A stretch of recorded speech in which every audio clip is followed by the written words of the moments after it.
Yeah. We're not even waiting until it's done today, folks. Let's freaking go, dude. It's Thursday, bro. What's up? Let's hear it.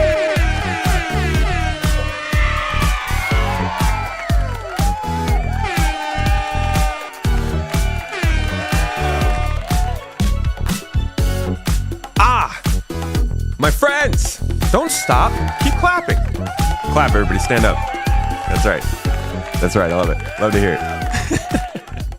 it. Okay. What's up, everybody? How you doing? Welcome in. Calm it down. Hello, my friends. It's Thursday. Thirsty Thursday, as they used to call it back in the old youth's town. Hello. And, good morning. I wanted to talk today because, well, there was a good talk. And I wanted to talk over that talk. It's like what we do here. Sean Tracy is on Star Citizen Live, and I figured we can't wait until tomorrow. So why don't we go live today, have a little chat, look at what he had to say, and get caught up on the news, because, honestly, it's not slowing down, okay? The monthly report came out yesterday. Sean Tracy's on camera today. Eva Cotty's probably going live sometime today. Tech preview is going to happen. When are we supposed to even talk about all these things, CIG? They just don't talk to us for weeks on end, and then suddenly it's all rushing back. That's not true. That's how it usually is. We'd be panicking about this stuff normally. He was one of the devs who worked at Crytek, originally started in the 2000s, and moved over to CIG when a lot of the CryEngine devs did that too. Which is why their Star Engine gets to benefit so much. So he'll probably have a lot to say about the engine, but also plenty to say about character development and stuff on that end, and hopefully a little theaters of war. Actually, most of the questions he's going to get asked during this are coming from the community, and I have no doubt that at least somebody said something about theaters of war. But this is him, just as a refresher if you don't remember who he is. I've come up to talk a little bit about VoIP and VoIP. So it's a bit of the communication channels beyond just text chat, right? All right, so VoIP and VoIP are our systems in-game. Not gonna lie, I like Sean Tracy, but this part actually kind of annoyed me because they were like, okay, we're gonna talk about VoIP and VoIP, and then they talked about VoIP for like 15 minutes and VoIP for 2. VoIP, Voice over Internet Protocol, and VoIP, which I termed way back in 2019, Face over Internet Protocol. So VoIP gives us spatialized audio where you can hear and be heard within the universe. Whether you've got a helmet on, you've got a different filter. If you're far away, you can hear that they're far away. But we added Face to that way back in 2019. So it's cool because you can place video calls, you can speak and see each other speak in the game, and you can take fun selfies like this. So this has been something he's been very passionate about for a while, like longer than Theaters of War. And I'm happy for, like, this game benefits a lot from all of the devs getting to do what they're passionate about. So I have no doubt that this is going to be a really big and important, like a good performing part of the game. But as far as the importance level of VoIP is, or VoIP in my mind, it's just so low that every time it comes up, I'm like, let's get the voice part working first. So hopefully he talks a little bit about that today. But I'm guessing he'll have plenty of good stuff to say. How are you guys all doing, though? I didn't even get to say my hellos. This is all weird. It's Thursday. I don't know what to do. I only have scripts written for Monday, Wednesday, Friday, and Saturday. What do Thursday streamers talk about? Watch it in Twit so you don't miss the important dinosaur discussion. Oh, the prior to the episode starting. Thank you, all of you, for coming out on this lovely Thursday, by the way. Space, Easy Guy, Valis, my friend, Mr. Lurch, Donkey Boat. Donkey boat. Is that a boat made out of donkeys or with donkeys on it? Hi at Amsterdam, making you check your calendar and panic. How many people were just confused by the day? I think I might start doing this more often because I realize that Star Citizen Live is just now on Thursdays every time.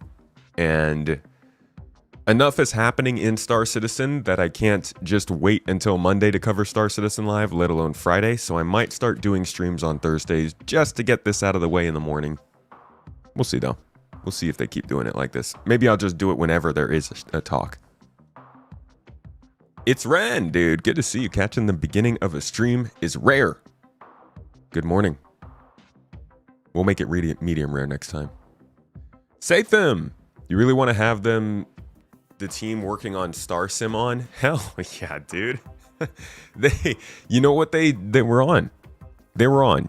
Do you remember what they said last time they were on? I'll show you. I'll give you a little reminder because it keeps me up at night.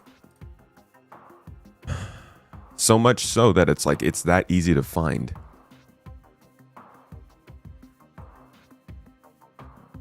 Drives me nuts, dude. You can just come here. You go ahead, you search the word quantum. And these guys talk about it nonstop in this episode. Maybe not nonstop, but a lot. I want to add in here for the folks who are, many folks are probably thinking the obvious question, well, what about quantum and stuff like that? These are representations of the same type of information that is in there. That's still being worked on, still not quite ready for prime time, but we can take the modeling and the information that are from there and get started on missions now, and then it's just... That's one mention. Just like this, but no. Quantum is still in development. We're hoping that you're going to hear some more of that too as the team gets built up. And I know Benoit's spending some more time now. Now that Benoit's fully integrated in the project with the merger with Turbulent stuff, there's a lot more. Yeah. Hold on. Wait for it. Oh, no, that's the same one. So we got another one here. And I think we need to know how to fly Docking Quantum. Yeah, that would be preferable if you're going to do these missions. So. All right, so it says easy. Easy mission. Okay. There will be... Yeah, this is the June 2024. Yeah, it's just a lot of talking about it, though. Thing in quantum, and when you get the same results, you're like, okay, quantum's good, and when it's not, you find out where the problem is. So for the purposes of this show, we're showing you the simple tools, the little troubleshooting tools that we use. And you know, I kind of thought, what the hell? What just happened? Little expectation. How did I just get to that page?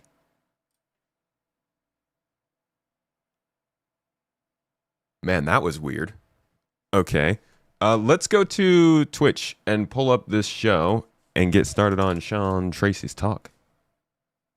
Is Evacati out? Not yet. At least not that I know of. Let me see.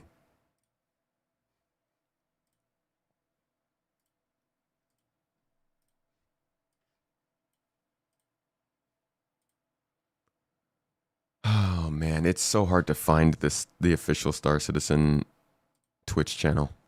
Oh, there we go. That wasn't too hard. Okay. 2 hours ago. In the meantime, let me see if I can find see if Evacati's up.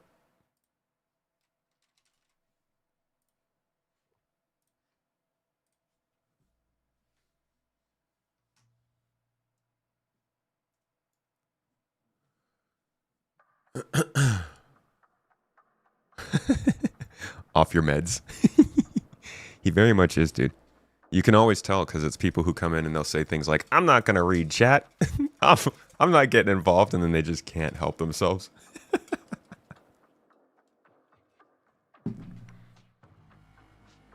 I hate that I have to authenticate every single time I log into this launcher CIG. Maybe we could believe I am who I am. One time. This worked for a while, too. I don't know when it stopped being a thing. No, 4 points. The Evacati has not dropped yet, but we'll keep an eye on that.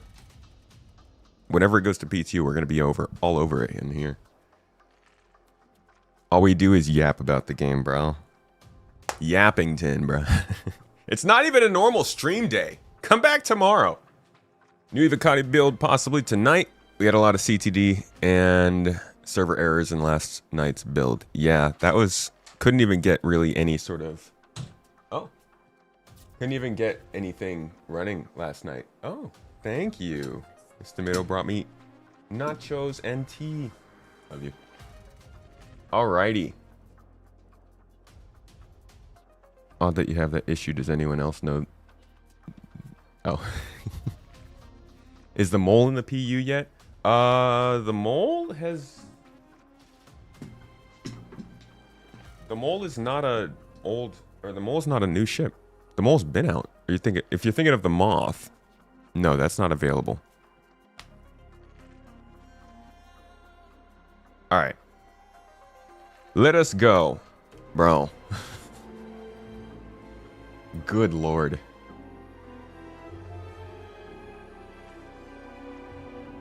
Let us kick this off. Some people on Twitch are actual degenerates. You know, usually YouTube, you guys are the ones who have to deal with the weird chats, but every once in a while we get some real strangies. Does the garden have an established Evo group? You haven't seen anything on the Discord server, but wasn't sure if it was locked to GII. We have a voice channel in GII. As far as like, if you mean a place, so voice channel we don't have, but we do have a channel in the Discord for focus testing. So if you're testing something that is new or upcoming, we have a channel, I think, for inventory, crafting, and the rock cracker facilities right now. As far as voice goes, though, we can also add Evo Voice. The thing is, it doesn't really make sense to add Evo Voice because there's no way for us to verify who even has it. So yeah, I would just say you can jump into the voice channel and play Evo, but we're not taking responsibility for if you tell people and if CIG finds out and all that kind of stuff.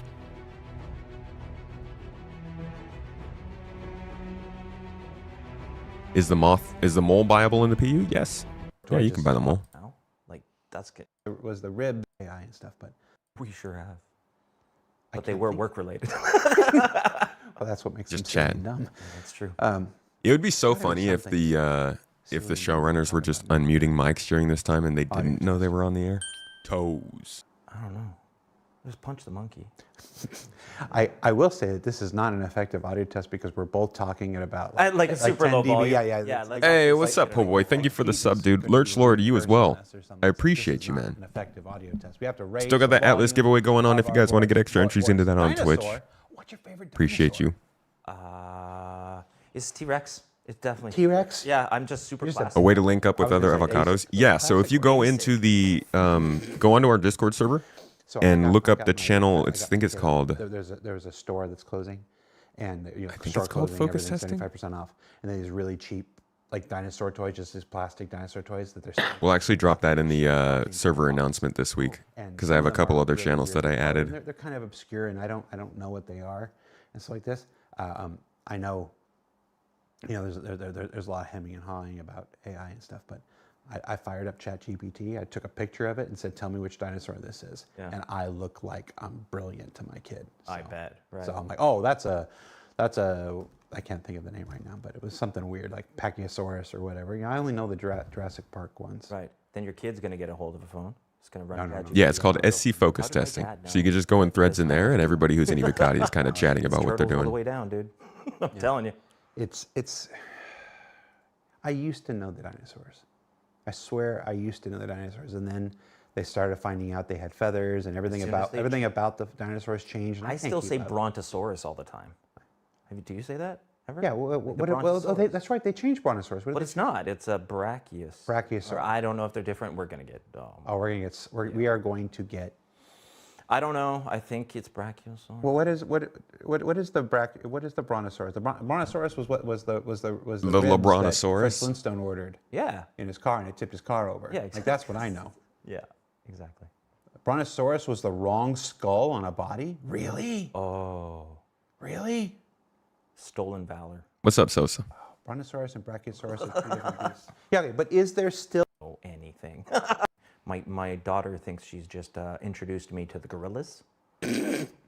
managed to just dance between the raindrops and avoid it my entire You know, the life? problem is you're kind of soft now, and if you watch it now, like you're gonna be crying for a week. Yeah, it's one of those weird fire Jared now. Yeah, I've just. All right.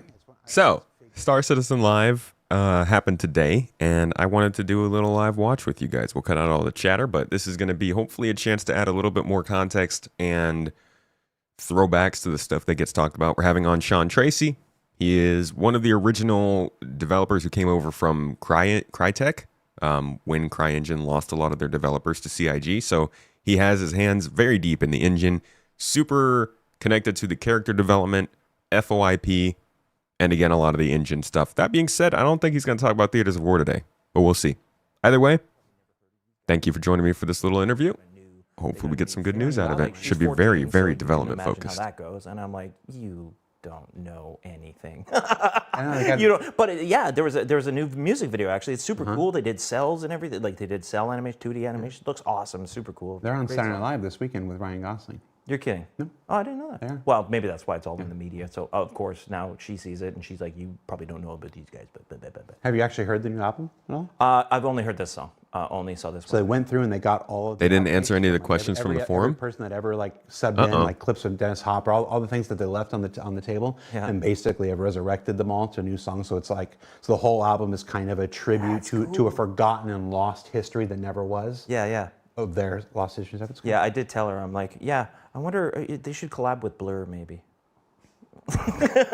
And she's like, who's Blur? I'm like, see, you don't know. But at least she's into gorillas. That's something. It is cool, which means she's on the right path somehow. Some algorithm took her to the right place, you know. Hi, everybody. Welcome to Star Citizen Live Tech Talk with Sean Tracy. Oh, we made it. I'm your host, Sean Tracy. And Are you? no. And I'm your guest, Jared Huckabee. If you've never seen Sean Tracy before, just you Well. wait. The first thing was a fake mess up, and then I immediately followed that by a real mess up because I'm a professional. I'll tell you, I'm going to be completely honest with you. I got a new implant up here. It's kind of vibrating when I talk, and it's being really weird to me. Okay. Like Ooh. I have an implanted tooth, and it's vibrating when I What talk right now. did you You get? can tell it's like really implanted weird that to talk. vibrates? A new tooth. I understand, but what's it made of? No, I Adamantium. I don't think it's secured I'm just properly. teasing I you, think- like I you're think going bionic. Sibboleth. Sibboleth. That I did a sucks. show like a couple That weeks actually ago. sucks to be sitting at the beginning of a talk show and feeling something like that going Completely wrong. missing a tooth. Like, just completely missing a tooth and the whole thing. I was like, Oh, can I tell you guys a story real quick? We'll cut this out of the full video, so you guys, if you came to listen to Star Citizen stuff, you don't have to listen. But my morning this morning started with,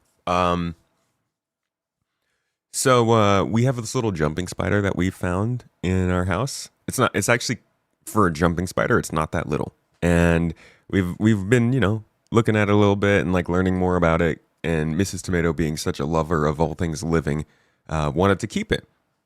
So she has ordered a bunch of little things for it, a little house, a little water thing that specifically deploys water for like a spider so that it can easily get it out. Little food dispensaries.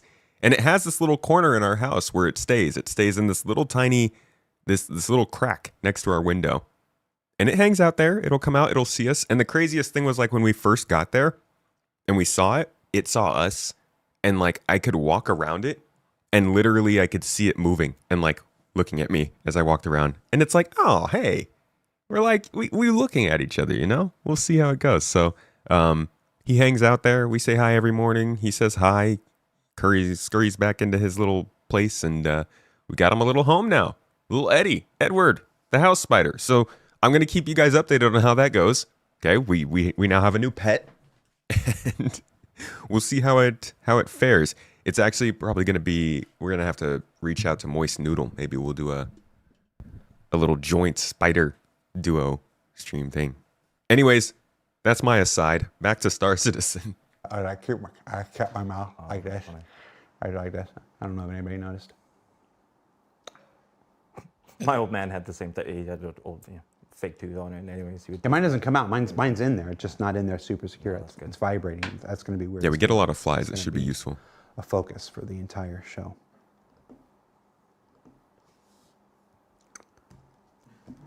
Sips tea. So I'm your host, Jared Huckabee. So, This show's called Tech Talk with Sean Tracy. Now, Sean Tracy is the Senior Director of Tools, and what is your title? Is changed? Actually, it's changed. Yeah, it's changed because they keep running out of words for You do have one of the different longest titles that doesn't come into executive. Yeah, 'cause, like, what does he do? I'm not in. I do not want to be in that C-suite. I'm quite happy where I am.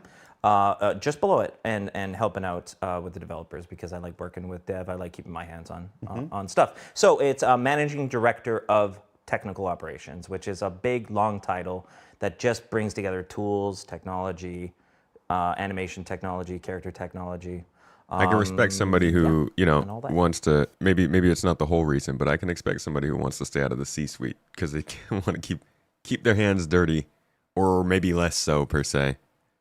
Ugh, it's been messy. Chat's like, so the D suite. Yes, the D suite. Welcome to the D suite. Yeah. But yeah, I mean, definitely not an executive. A lot of people think that I've been, but I'm not. Like that's. I promise I'm a nobody's ever developer thought like you were everybody else. executive. But I do have a lot of reports at this point. Yes.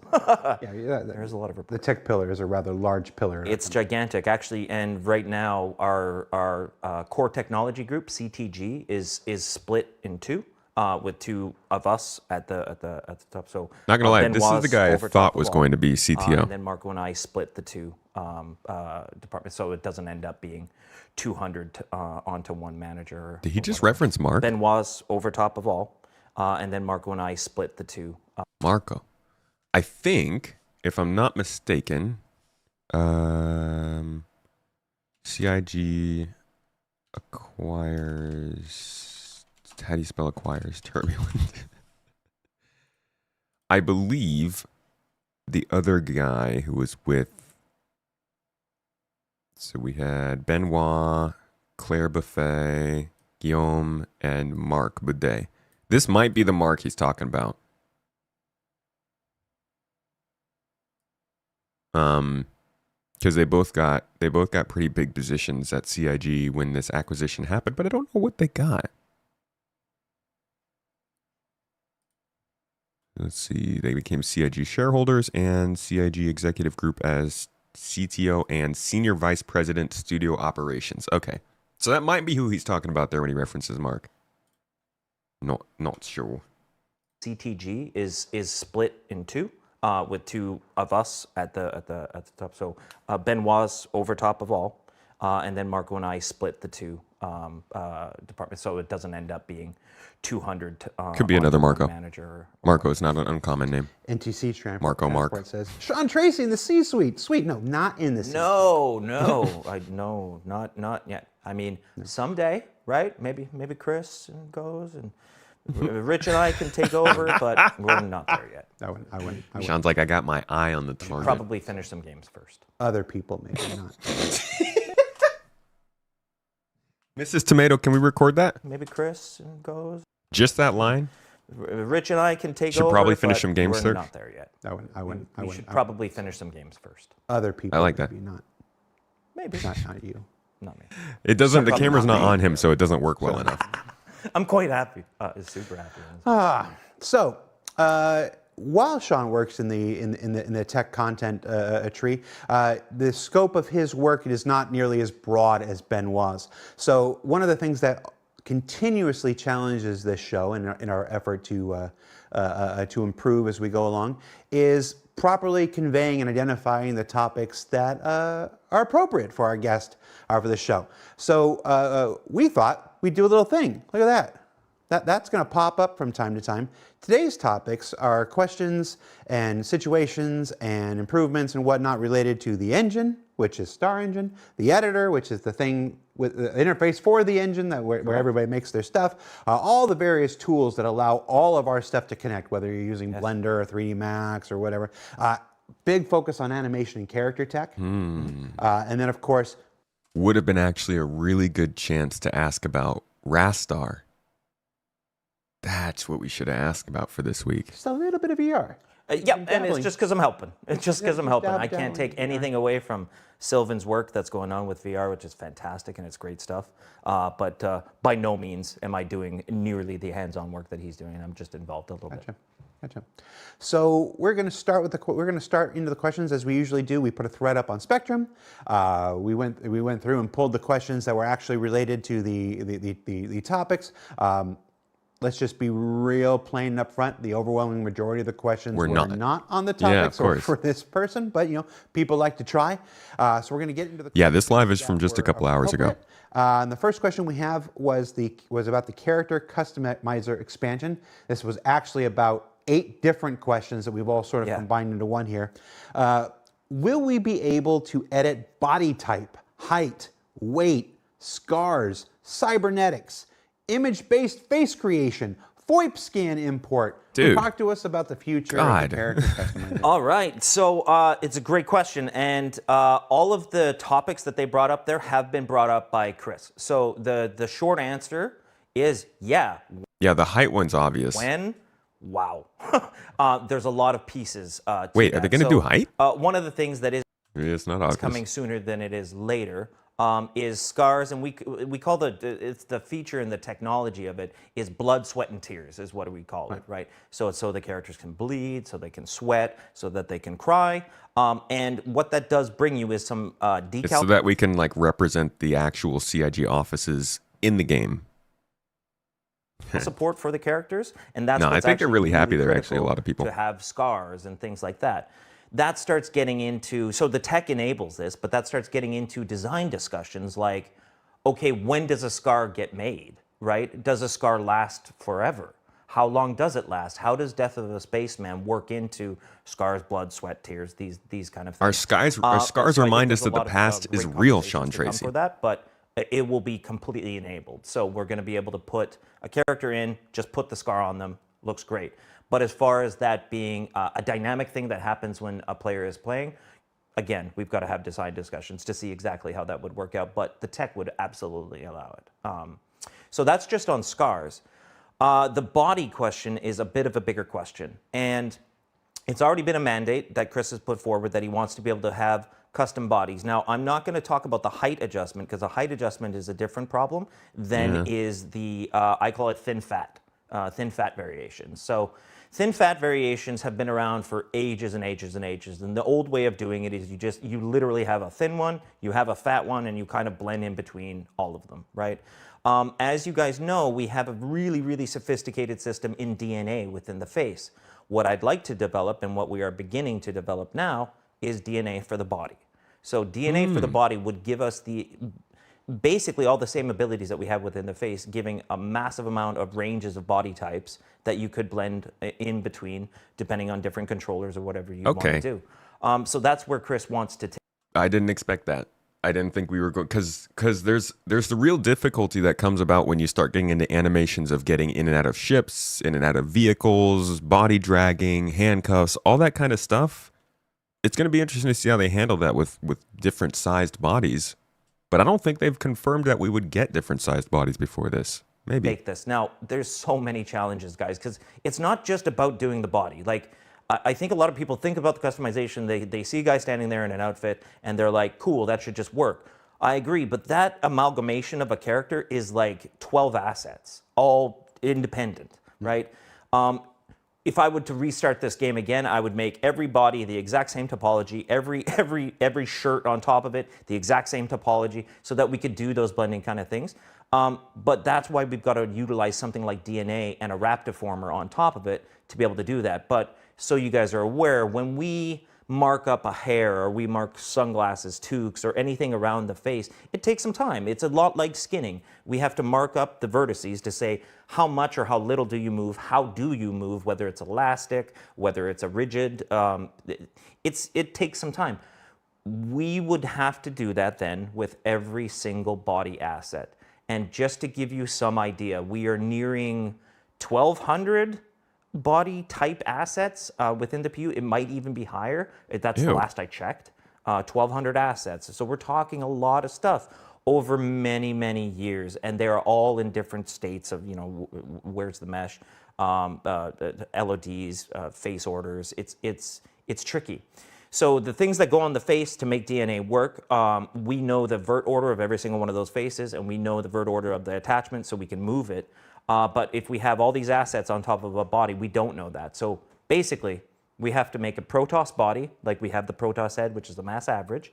Then we have to mark up And then the every Terran single body. asset that would go on top of it And then the Zerg. to move appropriately within all those ranges. So it's just a lot of work. So I think Sounds like Tet Det is a little bit of that problem. Obviously, I think that's where most of their problems come from. It's obviously not a priority to either, but this is actually cool. I didn't know we were going to get customizable bodies, scar data. I think he's going to get into cybernetics as well. We already knew that was going to be a thing, kind of linked to when you get bad injuries and die.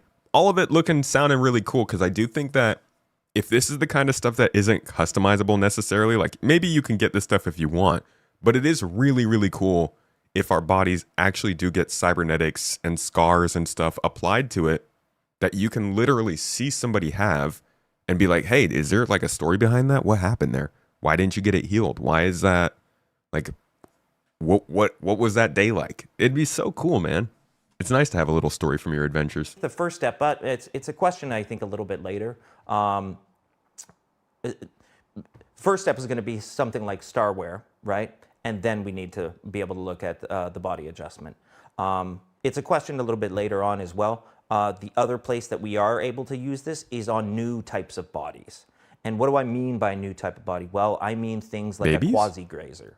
Oh. I mean bodies like a worm. I mean bodies that don't have many attachments yet. We can start doing some stuff with those. So having, we like to call them DNA creatures, makes a lot of sense. But there's a ton of challenges. Ivo Hertzeg has taken a huge look at it on our animation programming tech. Yeah, he's be an honest, awesome guy. I haven't talked to Evo. To be honest, you say that this sounds like the kind of thing for after 1.0, but this is the sort of thing that they will get panned for if it's not on 1.0.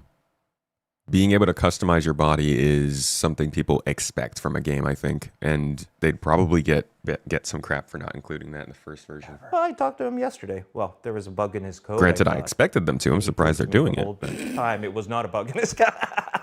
It was somebody else's that sits near him, so that was funny. But yeah, he's already looked into this, and we've started sort of the investigations into it. So that's body, and I realize this is a very long-winded answer, but that's a lot of questions in one. We like wind. So we've gone over scars, we've gone over bodies. What was the other? Oh, Cybernetics, let's go. Oh, cybernetics. Yeah, Cybernetics hit is it. much easier. Hit it. We actually have God, I've been waiting so long to hear more about characters this. that use cybernetics already. Recco. There's some at Battaglia within the PU, and there may or may not be some within Squadron as well that we've used that. Here's our cybernetic for to reference. do it on a character is pretty straightforward for us. It actually relies on the And here's what they've underpinnings of talked about for us. Starware to work really well.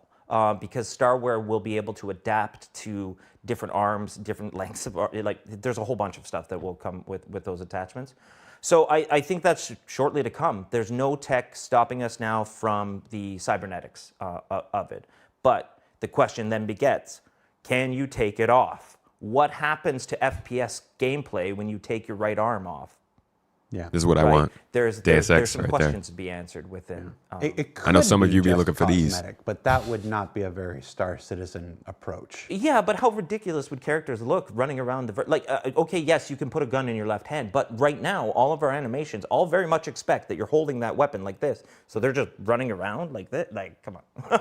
That's not really going to work out. Yeah, you have to Could have we an do it with arm. NPCs? 100%, right? No problem. And I think you'll see a lot of that. How crazy would that be if they just let us run around with no arms? You're just playing this game where you can legitimately not have. The new challenge would be like you'd see a bunch of YouTube videos. They're like, I did the no arm challenge. I beat the game without arms. Freaking Chad, dude. In the coming year, for NPCs actually using that kind of stuff because it's there, and we do a lot of it. So that is cybernetics. Image-based. Legless face- Daemar Rally. Image-based face creation. Yeah, I mean, I love this conversation because, as you know, anybody that's followed the project for a long time has known that I'm really into the weirdy tech, like the FOIP tech, or trying to scan things. As they might be aware, I did all the scanning systems for Squadron 42 for all our head DNA. So this is near and dear to my heart because, of course, when we go sit down on a scanner, as you have, right, and we spent a good time, we got you to shave, which was. I shave semi-regularly. Yeah. It just usually comes back by the time we got the you show to shave, and scanned you up, and now we have a glory. Oh, I need to tell the. Bro, no. Stealing people's limbs. That would be the best type of griefing, dude. I'm sorry, but you just imagine like somebody piping up on chat and they're like, I just started this game 2 days ago and I died today and somebody killed me and then downed me, and when I respawned I didn't have a leg and now I can't go anywhere. And CIG's like, no worries, we've got this new leg for you, sponsored by UPS. It has LTI. And like, you just go to the store. About this picture we have. You Why know UPS? the dental dam. So so we have a great What? image community. What? And maybe if you, I don't know, you're going to have to make a Spectrum thread and really, really request this one. It is of Jared's teeth in a dental dam. He looks beautiful. I think it's great. I love the fact that we now have 8 directors who were very specifically selected. I have this as ammo in case, you know. Yeah, you don't just have. You're making this sound like it's some weird thing that I did for you. You have the entire. For everybody. You have the entire development leadership. So when we scan ahead, we need to scan the teeth because we do give you the actual teeth of the character. Because if you put somebody, this is going to sound weird. If you put somebody else's teeth in somebody else's mouth, it doesn't we look do right. give you the actual teeth of the character. Yes, Star we do. teeth, dude. Yeah, absolutely. They can Star check the dentist. DNA. What's it going to be? always does. Star It's cool. ortho? So we have Star Jared Pedix. with his poor dental dam in there, you know. Back when So- I still had the natural tooth and it hadn't been replaced yet. Oh, really? Yeah. Because you just did that. This just happened. Yeah, that was just a few months ago. So that's all fine and dandy, but we can't have people do that at home. Not the dental dam. You can do that for your own fun if you want, but in terms of scanning, nobody would want to do that. So there are ways to get the image projected out onto a character, but people have tried this before in games, and I reference a very specific project, NBA 2K15. Yep. Go ahead and Google it now.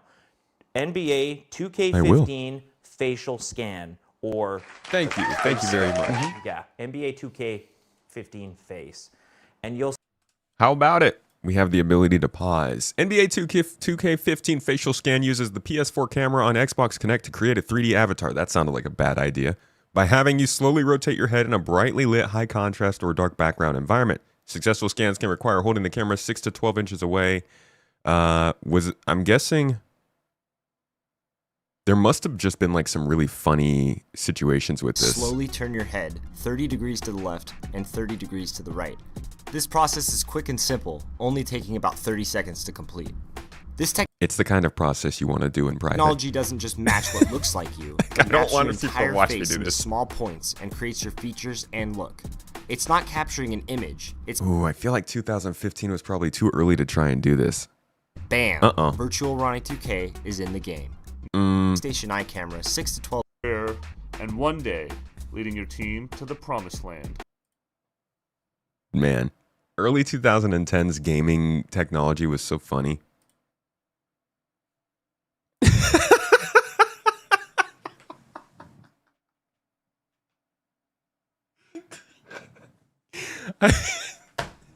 His face, dude. Why did they remove his beard? Oh, man. Yeah. I mean, technology like that is hit or miss, but I feel like it'd probably be a lot better now with LLMs to back it up. You're watching me basically, you do that on streams for like 2 years, you're toast anyway. I'm going to be great at it, dude. Top dog at see it. the results, and they're very unfortunate, those results. So if you're going to do it, it needs to work super freaking well because, again, you're going to contort your own players' faces, and that is not something that people, as funny as it is, it's not something you want running around in the verse. So the only time we would do it is if we could guarantee those results. Now, DNA kind of takes us that direction. So what I think is much more interesting is taking a FOIP capture or a webcam capture or even just an image capture and driving DNA as close to that position as possible. Right. And then bringing in... Anonymous. Anonymous. Stand by. I'm sorry I missed you. Dropped a couple subs here, for those who don't know. That's Toes Gang energy. Stand by. Going up on the board, baby. I don't know who Anonymous anonymous is, but they're always blessing us. Dude, look at how quickly this freaking eraser gets dirty. The board's already white again.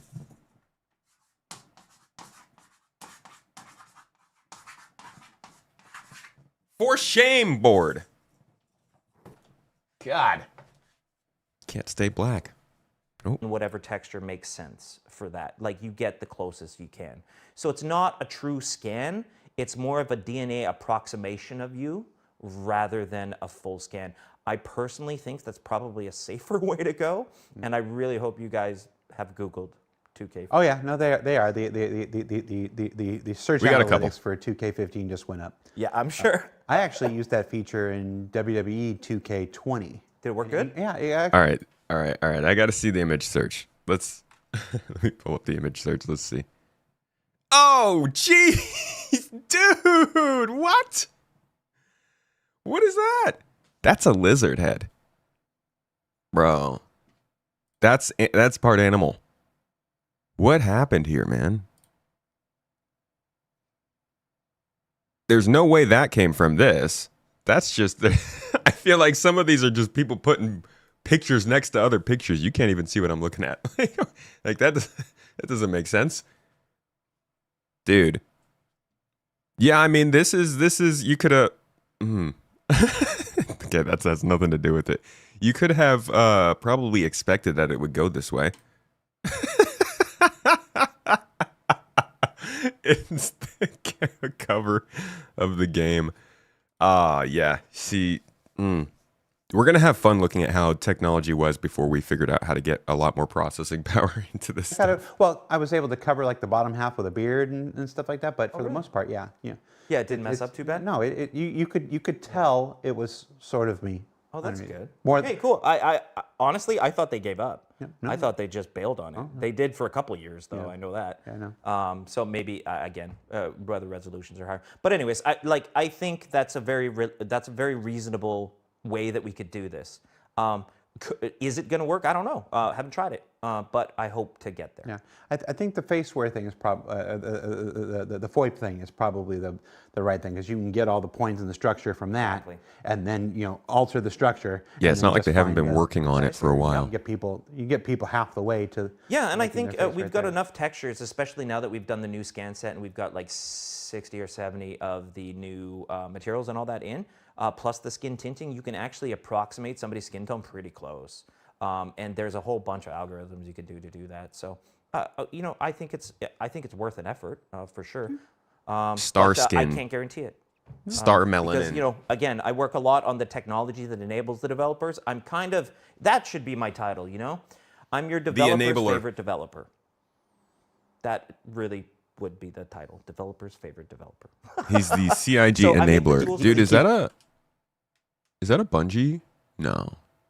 It looks kind of like the Bungie symbol with the lightning bolt. He's trying to make this happen. He asked me to make it his intro at the beginning of the show, and I'm just like, I love it. I think Chaperone's super cool too, but she was the one that really properly coined it, I think. Chaperone is super cool. I got 2 different skins on Fortnite. Oh, right, from Fortnite. Yeah. And there go any cool points I might have had. Yeah. What do you mean? Oh, because you play Forget it. I play Fortnite sometimes too with the kids. I like to shoot kids in faces sometimes. Just like 11:30 at night before I go to bed. It's just like I'm just gonna just murk some. Yeah. Fortnite has so like successfully become a quick hand for video game I don't like. Concord probably could have taken that, but it never got successful enough for it. But it's funny because I think Fortnite's actually a solid offering the way that they did it. It's got some problems for sure. All games do. But I don't think there's anything wrong with playing Fortnite. Best when you can say it's over your bedtime, but honestly, they tend to smack talk me better than I smack talk them. Let's stick with character tech animation stuff for a bit. Let's flash. Hey, look, we got our topics there. Nice. Let's talk some male-female model parody, if you will. Yeah. Where's the male booty? Where's the male butt? Mrs. Tomato, where is the male butt? The spider's drinking his water. Edward's drinking his water, y'all. The spider's getting his water. I put the little water thing down for him. Hell yeah. Let's hear it for Edward, y'all. Love you, dude. But yeah, where's the male butts? That's a female butt. It's Player annoying. models so different in terms of bugs and feature support. And butts. Yes. So we just talked a little bit. I mentioned it. The player heights. So height adoption. The reason we have different heights between male and female is we have different rigs. We have identical human rigs, but they are different heights and they've got different controllers, different offsets, all these different things. So that means that their assets actually get skinned independently. We also have different geometry in some cases. Like we take parity pretty seriously. Like we've made sure that when an armor goes out, it's got both versions. When it, and we don't go over the top with the the female version's massively different than the male version. It's darn close. I hope that most of the time you can still tell that there is a difference, but there is, and it gets skinned separately. So it's dealt with as a separate asset. And commonly what happens is that somebody just messes up one of them. Or they're in a rush, or we're trying to get a whole boatload of assets done at one time, and either the male one gets missed and the female one goes in, or the female one gets missed and the male one goes in. So it happens, but we are really trying to keep parity in place as much as possible. So the reason those break down is just because they're two separate assets, completely different. In terms of assets. design, He's getting there. And the data on the design side, they're identical. So we have one, it's called a data record. We have one record, and then depending on what skeleton that record goes onto, it will go down a different path of geometry in that record. So for example, we just set a tag, it says female, and we have other tags like hanging. If it's on a hanger, it looks like the hanging version. If it's in a locker, it looks like the locker version. So it goes through this little tree of sub-geometries, we call them. So yeah, that's why it happens. But we do take it pretty seriously. So most of the time that something like that comes up, we absolutely try to do it. Another big reason is some legacy assets, for sure, that just weren't created for a female in the first place before we actually started taking this seriously. Because if people remember, we didn't always have a female player. Yeah. Right? Yeah. The team is. They had to program in Adam's apples in 2019 to make it possible. I'm pretty good about this when it gets. No, actually, there have been a lot of things in Star Citizen's development that were kind of like weirdly, you guys know, we still have them. Things that you're like, why is that not part of the game at this point in development? And there was a point where you couldn't pick to be a woman, and people were like, dude, can we, can you guys get the other character figured out? And it took a while. It was kind of a rally cry for a little bit, but eventually they got it in. That was around the same time they figured out how to let us buy ships in game. And brought up to, obviously there's a lot of, you mentioned how many assets there are in the game to track. Every single time one has come across my path, I've been able to message like Armando and been like, dude, this shirt's been on the male model, only worked on the male model for the last like 6 years. Can you help me out here? And it's not a high priority thing, but it's still, it doesn't make it any less important. He's always been really good. Shout out to Armando and everybody on the tech art team. They always find a place to squeeze it in between tasks. Yes. And whenever they can. Yeah. You can't make the priority call above almost anything else, but there's always going to be those downtime moments 100%. Between tasks and whenever they can, they always squeeze it in. Yeah, and I get, not to use the dirty word, but tech debt, right? That is what it is. That's exactly it. That's unfortunately what you're seeing there is a bit of debt that's accrued because of decisions and priorities. That sucks. Steambag, first time chatter in the Twitch chat, says, so glad these guys have a stages set with all the cool toys to show us instead of a fully functioning game. Hi Steambag, I don't make the game. I'm here. That would actually be really funny if they did one of these shows in the game. Right? Especially with Sean Tracy, it would make a ton of sense. That would have been freaking phenomenal if they had done it in game. It doesn't slow down any aspect of game development. And for most of this cool stuff, this is my childhood lunchbox. This is the lunchbox I had when I was like 6. Actually, I was 4 when I had it, and I used to take it to primary school. There's no rust inside it. I've really taken care of it. Oh my! Somebody play with it. My thermos is upside down. Your house key's still in there? Yeah. But this stuff, doesn't slow down the game at all. It just helps communicate and helps educate. Uh-oh. helps let people know what's going on. So you wouldn't want me in code. Although I did have I was the first person to add multiplayer to the Hanger module. Oh, really? Way back when, yeah. I got into a hyperfocus for like 4 days straight where I only slept like 8 hours. And I took the CryEngine SDK, I took the Hanger module at the time, like the first one, and I took a less than legal copy of Crysis 2. And I basically just was comparing everything like this, and I basically managed to put multiplayer back into the Hanger module because it's just. So you're why our Crisis bonuses were really small. He's why they had to go through that whole lawsuit. Yeah, and I packed it all up and I sent it to a guy in Australia, and we actually were able to log into each other's Hanger, and we had the first FPS. Yeah, for those who don't know, CIG had like a pretty long court situation with Crytek over the years. It got figured out, and it was dismissed without prejudice in CIG's, well, yeah, I guess in CIG's favor. But boy, oh boy, that was a period of time. We did a race. There's videos on YouTube and everything, but that's what I used to do before I worked. No, that's awesome. It's not coding though. It's just raw data management. I want to understand how this works, kind of thing. That's cool. But again, that doesn't fix a game really.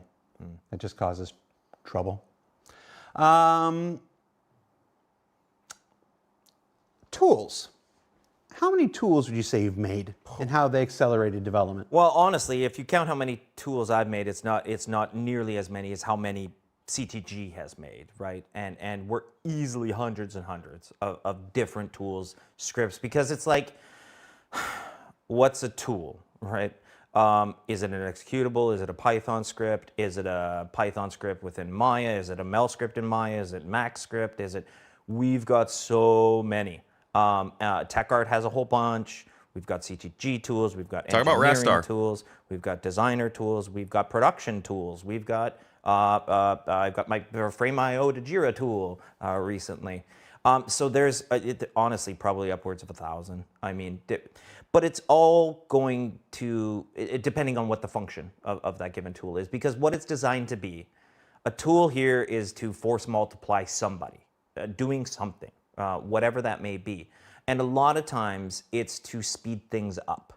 That is probably how I spend most of my day, is trying to figure out how much faster a person can go if I made a process easier for them, if I put something in front of them that made a lot of sense. So a lot. And we've got entire teams dedicated to even different areas of the tools. Like just alone on the editor, right? We've got a team for the editor. It's not a gigantic team, but it's a very, very busy one that is maintaining, again, there's thousands of tools just in there.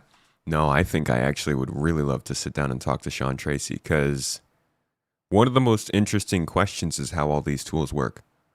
Like I keep bringing up Rastar. That's because Rastar was worked on as this tool to make points of interest. But now it seems maybe like it's been delineated or become legacy because Starchitect is now supposed to be working on points of interest. I don't know. Do we know? We don't. What happened to Hex? Is that still being worked on so that the reputation can run through Hex and that can link up with the simulations in StarSim and Quanta? Are they still using the Odin editor for that? Is Houdini still working well through Mighty Bridge so that they can very easily bring in devs from other parts of the industry and not have to teach them how this game is working? I do hope that they answer some of those questions, but I'm just now realizing like there's a lot of stuff that Sean Tracy could answer.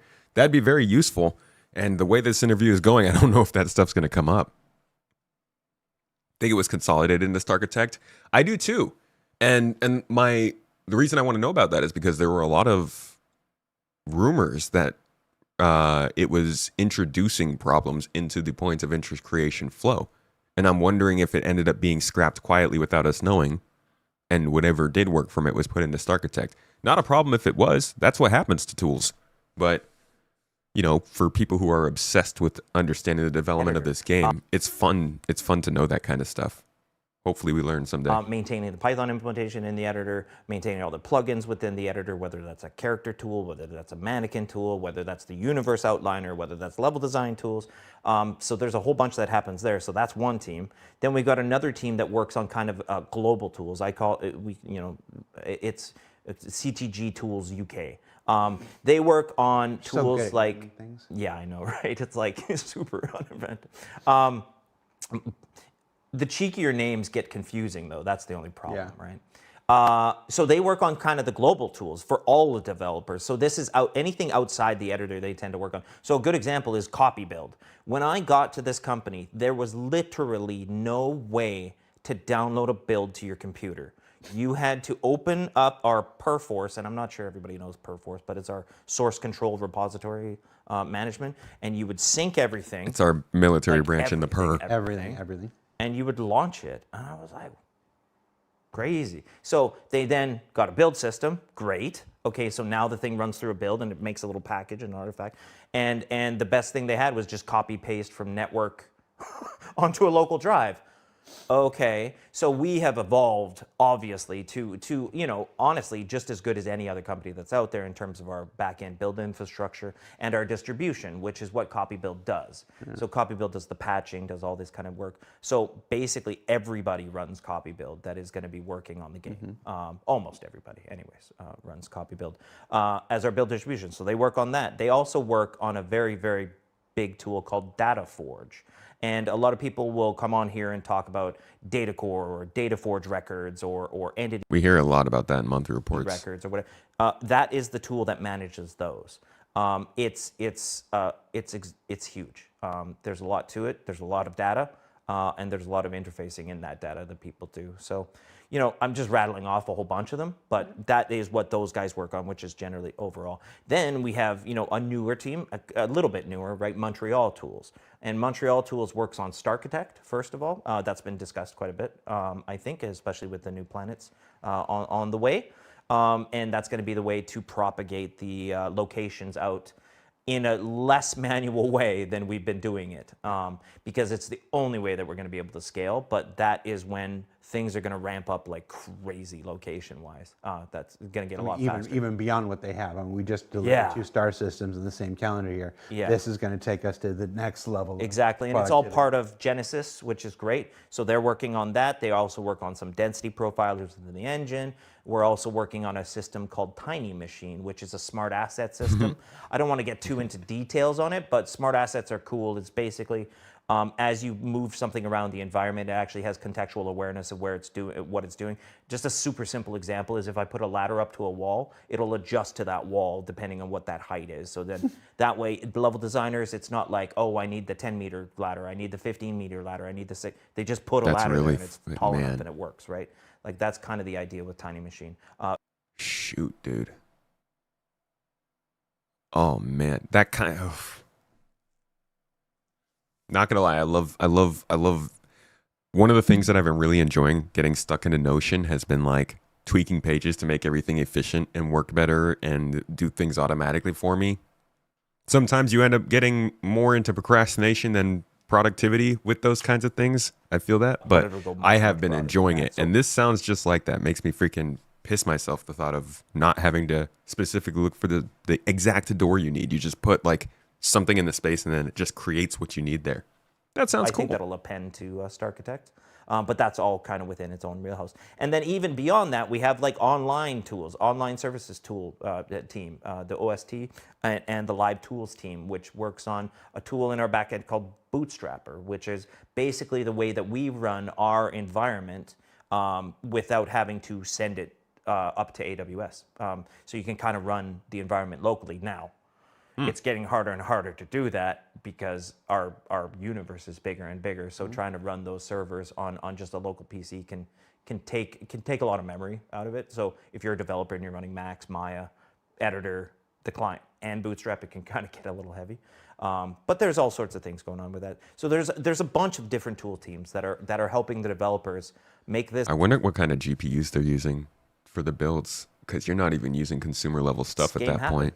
Basically, so yeah. When you put those when you put the self-adjusting ladder and stuff in, will they still yeet people out of their ship and across the galaxy? I hope not. But you know what that comes down to, and it is a thing that this fixes, is that comes down to different implementations. So like, okay, somebody made a ladder entity at some point 6 years ago, Now somebody made one 3 years ago. Now somebody made one 2 years ago. And this one uses this. This one uses this one.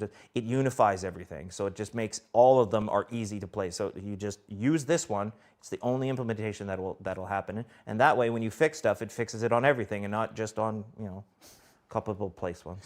Jared is a 7-Up guy. Ew, Sprite for the win. Jared is a what they put in the fridge at work guy. Right. That's what I am. I would say, since I'm living in the U.S. and I come out here very often, that the 7-Up Zero here, amazing. Yeah.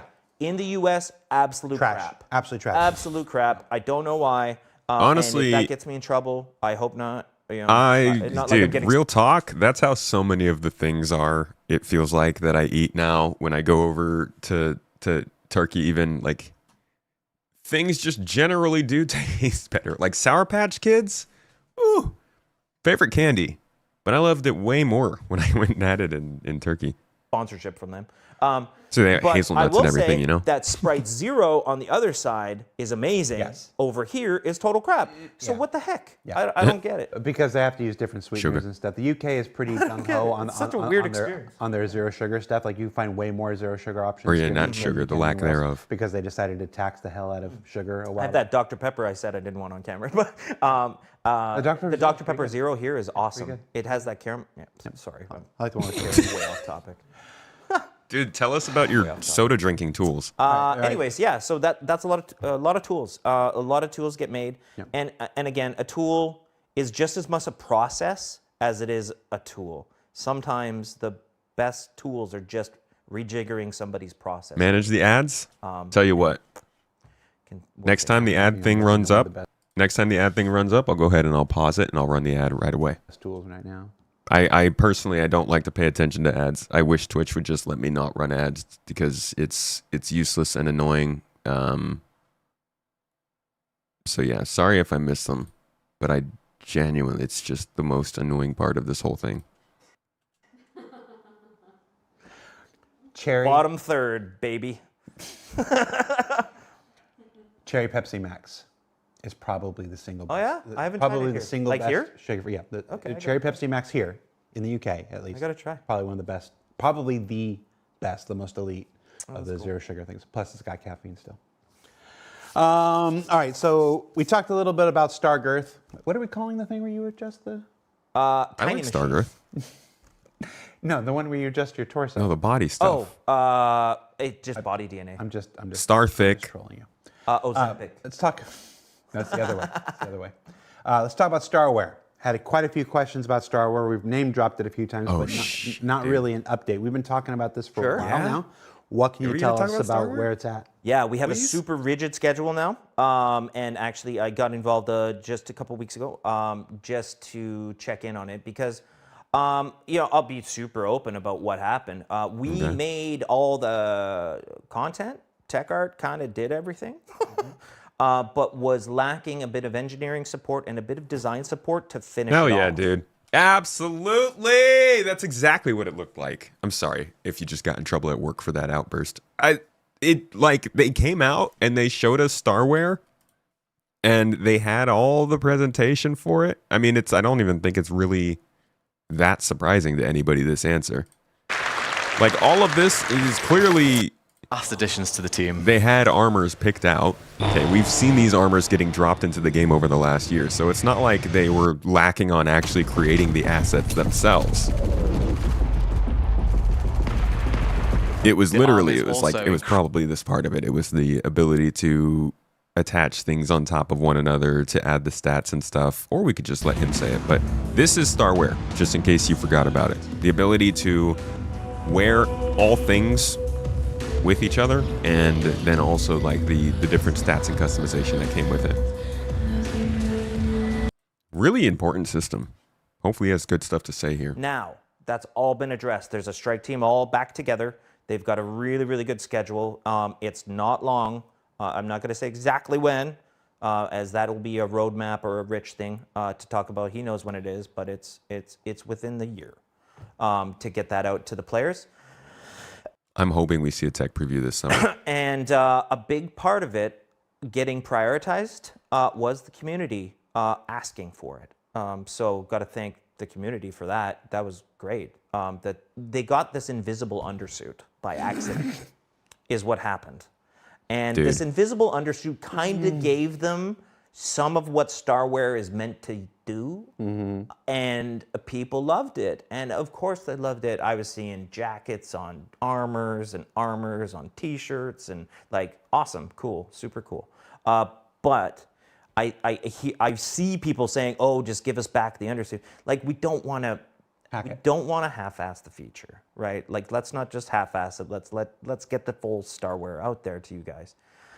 So designs come in, engineering support's already in, so they're already working together. A small change happened once we got the designers involved. It was just splitting up.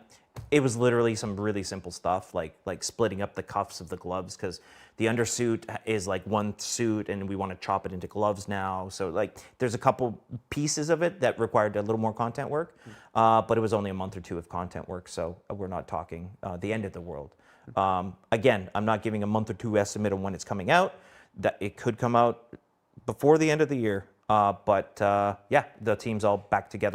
It really gives me feelings of back when Torsten was like, engineering will be in your hands sooner than later. And I think that was 2023, maybe?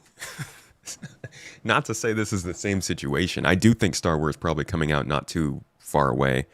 It's the kind of thing that they need for progress, but it does... You can't really take anything he's saying as a timeline sort of thing. Even in my video for the monthly report, I guessed at like, hopefully a 4.8, maybe a 4.9 like tech preview sort of situation, but even this sounds like it's still a toss-up for the end of the year, so we'll see. But I think also it was pretty key that he mentioned this was prioritized because of the community reaction. Say what you will about people foaming at the mouths and complaining about things, but they do see it, they do notice, and when it's constructive and it seems to lean into something that's beneficial for the game in a direction they already want to go, it can at least push them to do things sooner. I just wish that had worked with beacons. It's like, hey, we would love beacons, dude. And we've got the right amount of support that needed to happen for Starware. I mean, you could have just left the invisible undersuit in until you were ready. Why do you hate fun? Well, why do you hate fun, Sean? Well, I hate fun because it would give a false representation of what you could do. And if something that they could do with the invisible undersuit as a bug doesn't work in Starware, they're going to then want that back, right, within Starware, whatever that may be. And that might be a design-breaking thing. So I don't want to give false representation, I guess, towards it. Right. But so, so it's clear. I think we've talked about it at Citizen. Armando had gone over it a little bit. So it does really go quite a long way in the customization of the thing. Yeah. And one other quick little mention about it that's going to be really nice is for players as well as for developers, is once we get those assets all separated in the Starware fashion, and a lot of this has to do with that data forge record alignment and structure. Once we get all that, we can mark up those assets or set information on those assets so that our procedural systems can start using it properly. So, for example, if I know a t-shirt is green and it's cold, if I know a t-shirt makes sense in a warm environment, I know sunglasses make sense in a warm environment, I know shorts make sense in a warm environment. If I'm spawning NPCs procedurally, they should probably have t-shirts or shorts or sunglasses or whatever. Or if it's sunny out, then I can just do something. Yeah, right. Right now it's these kind of pieces of markup that'll get really interesting. Yeah, every NPC is a manual. Some of us like to be naked in the snow, Sean. Kind of. It's a set of manual. A set of manual that. Yeah, exactly. Yeah, so it's not truly. It's like we could have an NPC that has 10 different they're called loadout bundles. Right. It has 10 different outfits within the loadout bundles, and they will all kind of work together. VODs but on yeah, YouTube. somebody's got to make those, which is crazy. Thank you for the heads up. We'll switch over because I think I'll have better volume control there.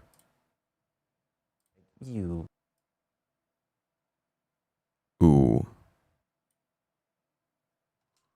Gonna have to find where we were though. Holy crap, wait. Wait, dude. We just clicked into the same sentence? Whatever. Or if it's sunny out, then I can just do something. Yeah, right. Right now it's these kind of I should just do that for a living. I'm sorry, I might stop streaming. I just want to guess progress in YouTube videos. That will never happen again. I'm glad I did that on camera. Pieces of markup that'll get really interesting. Every NPC is a manual loadout. Kind of. It's a set of manual. A set of manual loadouts. Yeah, exactly. Yeah, so it's not truly. It's like we could have an NPC that has 10 different they're called loadout bundles. Right. It has 10 different outfits within the loadout bundles, and they will all kind of work together. But yeah, somebody's got to make those, which is crazy. Like we don't have to do that. So it sounds like the answer is you're just a jerk. I think I hit that. Leafy Dan says, Jared, wipe the lenses of your glasses, please. Mom? Mom. You say it's the kind of thing that makes people think they don't play the game. Like what?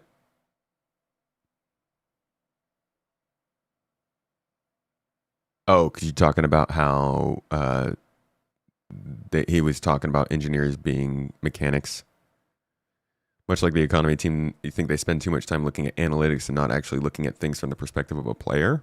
Well, they made a whole player experience team to get that kind of vibe from it. I actually think that the pilot joined that team. He was part of that team. And I'm wondering if they just decided that wasn't working out and they prefer to go by analytics. Maybe they don't. I don't know. I don't know what they do. But I find it hard to comment because I don't know what's most important to them. I know what's most important to us and what we would like. And I just wonder how often those two things actually align versus when it just gets lucky, like with things like Starware. Mom's got a new username.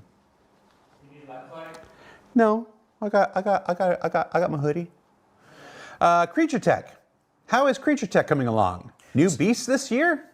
So I don't know about creatures this year necessarily because right now I'm like from the CTG side, I work for both projects. So sometimes I don't even know which one is for what. So I don't know of new creatures for SC this year. There's just always a creature on the way in some somewhere within the pipeline. Had been a lot of the Yolandi, had been the different Yormandi. What am I saying? Yormandi. The Yormandi. Yormandi is who we met at the. Never mind. So there's always some creature in the group. So creature tech wise, I mean we're in this state where we are where it just works like a character. Say its name, Sean. But as I mentioned before, we're looking into all the scalable skeletons as well as creature DNA so that we can give some massive amounts of variation to these guys because say the name. It's one thing to pre-can a couple. Okay. For the record, the name is Starpaws, and I'm going to go ahead and run ads on Twitch because people are complaining about them. So we'll just do it now so you guys don't have to talk about them in chat, and we'll wait. Starpaws is how they are going to make animals in Star Citizen. It's like literally a tool that they created to make animals and creatures, and it's so funny because they just can't help but put star before something to make it an actual thing. Say its name. Its name is Starpaws. They don't talk about your crossbow. Yep, dude. As always, they're out to get you, man.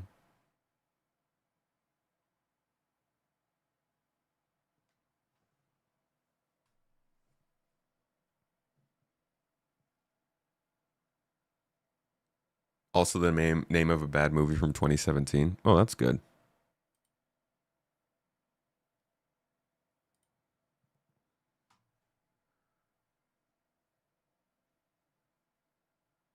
Okay. Assets and to spawn them like randomly or so, but it's a way different thing to have the range of like a DNA system or something like that. Even material systems need to be able to scale in the same kind of way. So that's where we're going. That's where we're heading. Is definitely that route. Now we're also going to be adding a bunch more boids, like a bunch more of the more simplistic creature, not a full necessarily AI, but a critter that moves around that you can shoot and pick up whatever. Yeah, so that's kind of the state of creature. Okay. And I want to tack on to that answer. When Sean says he doesn't know, he's not being coy like, oh, I don't know if we're going to make it. He's saying he doesn't know. Yeah. He's not part of the scheduled content. Doesn't make the content plan for the year. He just works on the tech behind. When other people determine it's ready and all the other aspects beyond his stuff it makes it ready, that's when it goes in. And you often, come around going, "Oh, I didn't realize that went out." 100%. Yeah. We know So- why he's saying Yeah. that, because last year he said something about not knowing about Squadron 42, and everybody was like, "Data, Squadron 42 is delayed."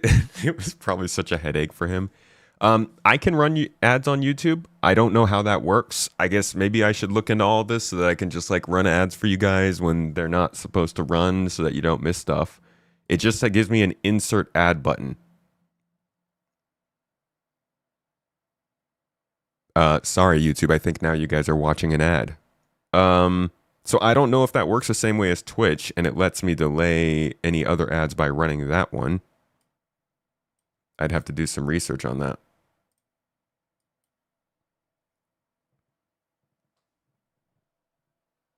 So, yeah, sorry, YouTube. And it doesn't even tell me when the ad on YouTube is going to end, so I'm just going to go ahead and start running this again. Man. So he's not making a statement of cautious reservation. He's being quite literal. He doesn't know. Well, I know because no. Yeah. Exactly.